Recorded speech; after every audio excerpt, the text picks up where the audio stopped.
જૂનાગઢના ઓઘડનગરમાં ડંકીનું ગંદુ પાણી પીવાથી અનેક પરિવારો રોગચાળામાં સપડાયા છે। પીવાના પાણીમાં ગટરના પાણીના મિશ્રણને લીધે અનેક લોકોને ઝાડા ઉલટીની અસર થઈ છે, જેને કારણે સ્થાનિકોને હેરાનગતિ ભોગવવાનો વારો આવ્યો છે। જોઈએ તે અંગે વિશેષ અહેવાલ।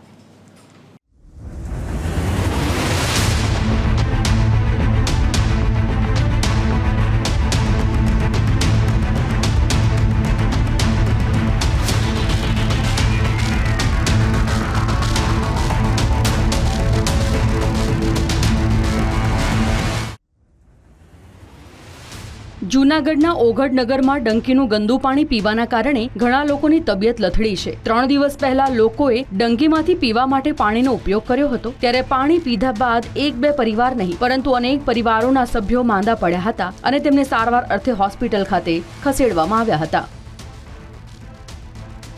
હવે 40-45 કેસ બીના છે, બધાને ઝાડા ઉલટી થયા છે અને નગરપાલિકાને જરાક ધ્યાન દોરવું જોઈએ અને એમાં એની ગમે કંઈક મોનોપોલી હોય કે ગમે ત્યાં ગટરનું પાણી ભળી ગયું, અમને કંઈ ખ્યાલ છે નહીં કાંઈ, તો આની વિશે જરૂરી એને તપાસણી ચકાસણી એને કરવી જોઈએ એવી જરૂરી છે। મારા ઘરની અંદર 4 કેસ છે એવા કે ઝાડા ઉલટીના। આરોગ્ય ખાતાવાળા આવ્યા હતા અને એણે દવા આપી છે, અત્યારે બધાને સારું છે।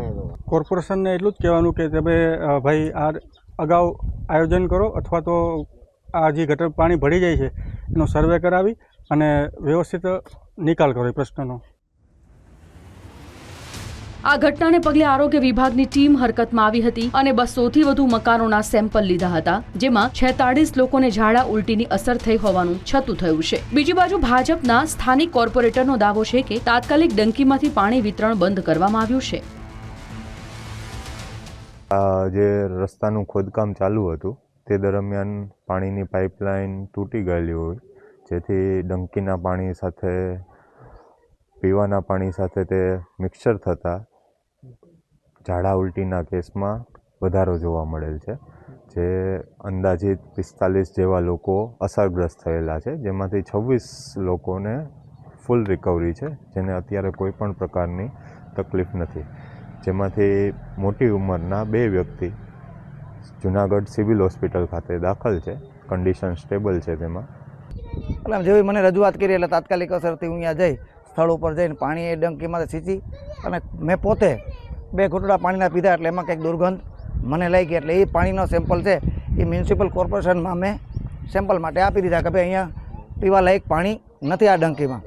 એટલે તાત્કાલિક અસરથી મ્યુનિસિપલ કોર્પોરેશન, ચાવડા સાહેબ, કમિશનર સાહેબ એના દ્વારા અને અહીંયા જે રોડના કોન્ટ્રાક્ટર છે એ કોન્ટ્રાક્ટર દ્વારા કે કોઈ લોકોને હાલાકી ન પડે, કોઈ લોકોને આવું ગંદુ પાણી ન પીવું પડે, એના માટેની સુવ્યવસ્થા, સારી વ્યવસ્થા મ્યુનિસિપલ કોર્પોરેશન અને કોન્ટ્રાક્ટરશ્રી દ્વારા કરવામાં આવી છે।